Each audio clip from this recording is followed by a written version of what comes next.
রহিম রসুল করিম সাল্লাল্লাহু আলাইহি সাল্লামের জামানায় তার একমাত্র কন্যা হযরতে ফাতিমা রাদিয়াল্লাহু তাআলা আনহা ওনার বাড়িতে 3 দিন অনাহার অবস্থায় ছিলেন। ক্ষুধার্ত যন্ত্রণায় উনি অস্থির ছিলেন। হযরতে আলী রাদিয়াল্লাহু তাআলা আনহু খাবারের ব্যবস্থা করতে পারছিলেন না। এমতো অবস্থায় হযরতে হাসাইন হুসাইন 2 ভাই মায়ের কাছে খাবার চাচ্ছিলেন যে মা আমাদের খাবার দাও।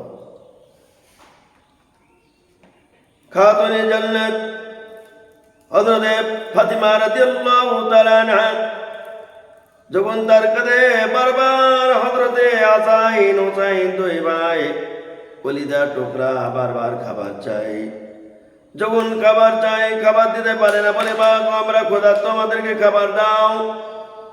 কতক্ষণ সান্ত্বনা দিবে, এক পর্যায়ে বিরক্ত হয়ে চপটের আঘাত গালে বসায় দেয়।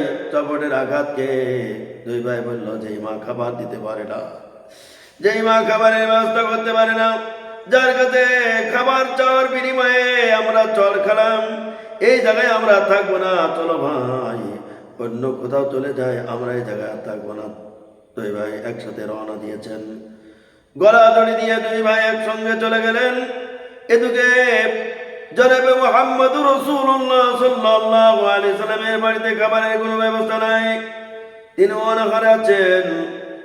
আমার বাবাজির, আমার ভাই জানেরা, মেয়ের ঘরও আগুন জ্বলতো না, নবীদের ঘরও চলায় আগুন জ্বলতো না, সাহাবীদের ঘরও চলায় আগুন জ্বলতো না।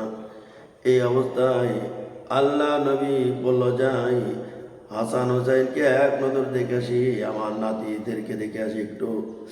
নাতিদেরকে যদি আল্লাহ নবী বলছে তার নাতিকে দেখলে তার ক্ষুধার্ত যন্ত্রণা মিটে যেত, এই জন্য নাতিদের দেখার জন্য ফাতিমা রাদিয়াল্লাহু তাআলা আনহার বাড়িতে গেলেন। যাওয়ার পরে ফাতিমার বাড়িতে গিয়েছেন, ফাতিমার সঙ্গে কথা বলছেন। আল্লাহ নবী বলতে আমার হাসান হুসাইন কই? খাতুনে জান্নাত ফাতিমা জোহরা রাদিয়াল্লাহু তাআলা আনহা বললেন, বাবা আপনার জামাই কোনো খাবারের ব্যবস্থা করতে পারে নাই, খাবারের ব্যবস্থা নাই, এই জন্য বারবার খাবার চেয়েছে। খাবার চাওয়ার কারণে আমি বিরক্ত, একটু কালে চাওয়ার মেরেছি। চর মারার কারণে 2 ভাই কোথায় যে গেল তাদের কোনো খোঁজ নাই, বাড়িতে চলে গেছে, তারা আর বাড়িতে ফেরে নাই। আল্লাহ নবী বললেন মা গো তুমি খুব অন্যায় করে ফেলেছ, তুমি এই দেখো তোমার বাবা অসহায়, তোমার বাবা না খেয়ে আছে, ক্ষুধার্ত যন্ত্রণায়। আমার আদরের নাতি হাসান হোসেনকে যদি এক নজর আমি দেখি, আমার ক্ষুধার্ত যন্ত্রণা থাকে না। আমি দেখতে আসলাম আমার নাতিদেরকে, কিন্তু তুমি কেন এই কাজ করলে? কেন তুমি বিরক্ত হয়ে এইভাবে চর মেরেছ? আল্লাহ নবী বলল কোথায় আমার নাতি, আমি খুঁজে আসি। আল্লাহ নবী চলে গেলেন, খুঁজতে খুঁজতে চলে গেলেন, হাসান হোসেনকে খোঁজার জন্য চলে গেছেন, তালাশ করে চলে গেছেন। যাওয়ার পরে এমন সময় আল্লাহ নবী যে দেখে কিছু লোকজন মাটির ভিতরে রাখালেরা তারা বকরি চড়াচ্ছেন, উট দুম্বা মেষ চড়াচ্ছেন। এই অবস্থায় আল্লাহ নবী রাখালেরা তোমরা কি দেখেছো আমার নাতি হাসান হুসাইনকে? তোমরা কি দেখেছো নাকি? ওরা বলতে কে হাসান হুসাইন? আমরা চিনি না।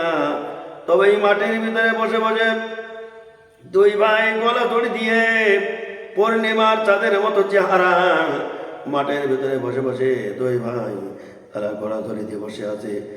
আর তারা বসে বসে মসজিদ বানায় আর ভাঙে। এইভাবে 2 ভাই এক পর্যায়ে ঘুমাচ্ছে, ওই মাটির ভিতরে ঘুমায় আছেন, হাতে ধরি পায়ে ধরি। এরা কারা আমরা চিনি না। এই 2 ভাই এখানে আসার পরে আমাদের উট দুম্বা গুলি গাছে মুখ লাগাই না। আল্লাহ নবী বুঝতে পারলেন কোনো সাধারণ নয়, উট দুম্বা ঘাস ছেড়ে দিয়েছে, খাবার খায় নাই। এ হলো একমাত্র আমার নাতি হাসান হুসাইন ছাড়া আর কেউ নাই। আল্লাহ নবী চলে গেলেন ওই জায়গায়, যে দেখে দুই ভাই গলা দড়ি দিয়ে শুয়ে আছে। আল্লাহ নবী বললেন, ও হাসাইন হুসাইন, ওঠো ভাই, আমি তোমার নানা লাগি, তোমার নানা এসেছি, ওঠো চলো বাড়িতে যাই। দুই ভাই বলছে, কোথায় যাব? বাড়িতে যে বাড়িতে বলে, না তোমার মেয়ে বাড়ি আমরা যাব না, তোমার মেয়ে খেতে দিতে পারে না, খাবার না দিয়ে বিনিময়ে গেলে চর মেরেছে, এই চরের আঘাতকে আমরা চলে এসেছি, যে মেয়ে খাবার দিতে পারে না, আমরা ওই বাড়িতে আর আমরা যাব না। এবার তুমি যদি তোমার বাড়িতে নিতে চাও কোনা না, তাহলে আমরা যেতে পারি।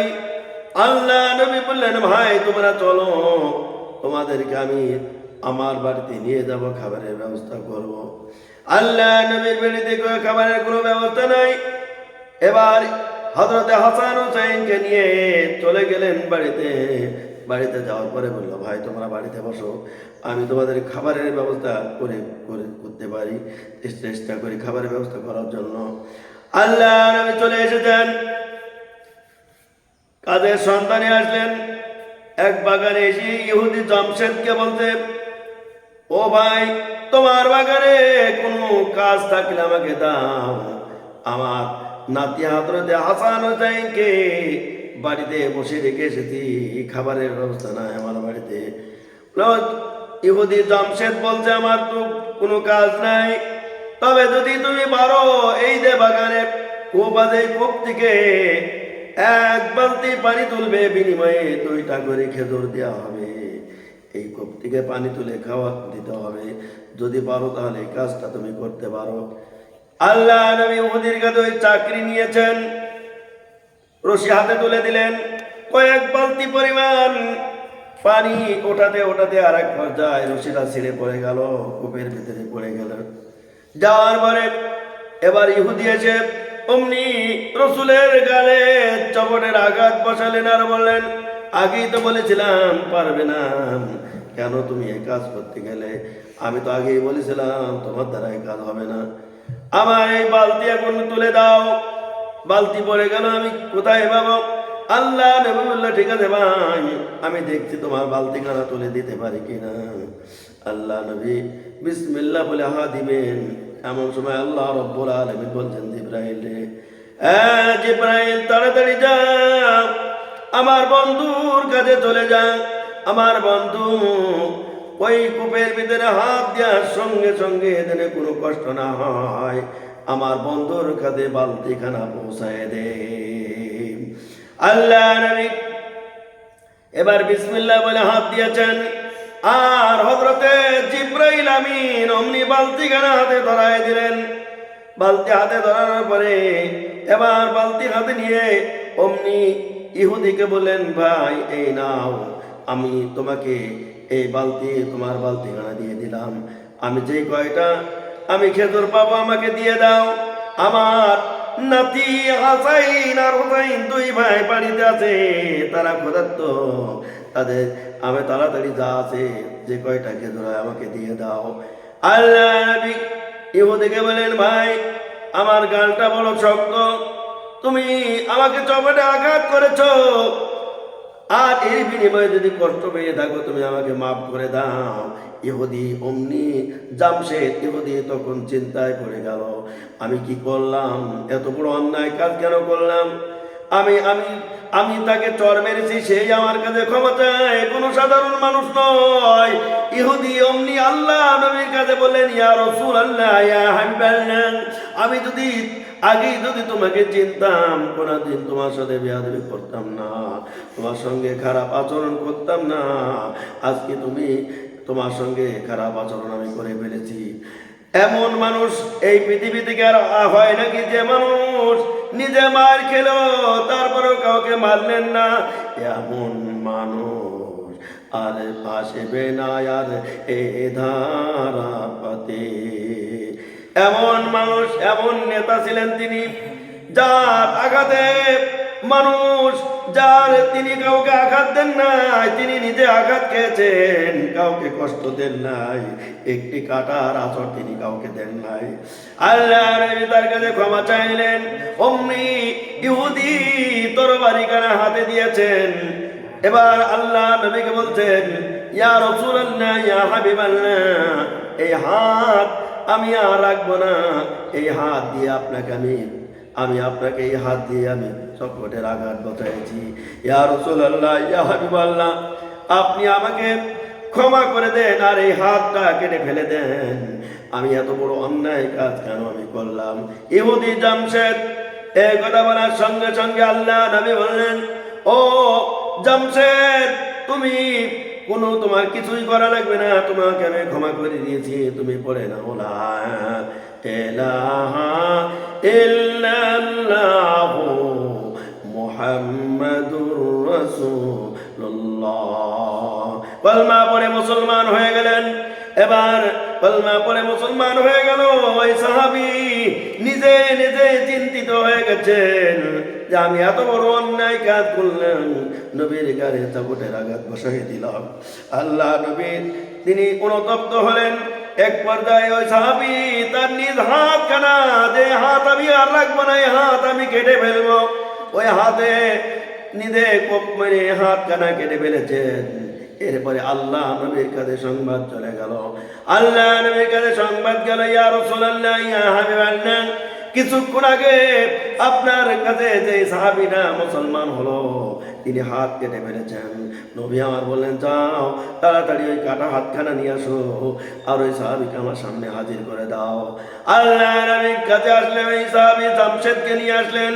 নিয়ে আসার পরে এবার আল্লাহ নবী বিসমিল্লাহ বলে হাতখানা লাগাই দিলেন। যেমন হাত অমনি হয়ে গেল, সুবহানাল্লাহ। আর যেই কয়টি খেজুর পেলেন আল্লাহ নবী যে কয়টি খেজুর পেলেন ওই খেজুরগুলো নিয়ে এসে ইমাম হাসান হোসাইনকে দিলেন। তাদের দুই ভাইয়ের ক্ষুধার্ত যন্ত্রণা মিটাই দিলেন। এমন নবী তিনি ছিলেন, এমন আদর্শ নবী। তিনি কষ্ট করেছেন, কাউকে কষ্ট দেন নাই, শুধুমাত্র একটাই কারণ, আজকে এই কালেমার জন্য, কালেমার দাওয়াতের জন্য তিনি কষ্ট করেছেন। আল্লাহ নবী এই কালেমার দাওয়াত দিতেন সর্বক্ষণ, লা ইলাহা ইল্লাল্লাহু মুহাম্মাদুর রাসূলুল্লাহ।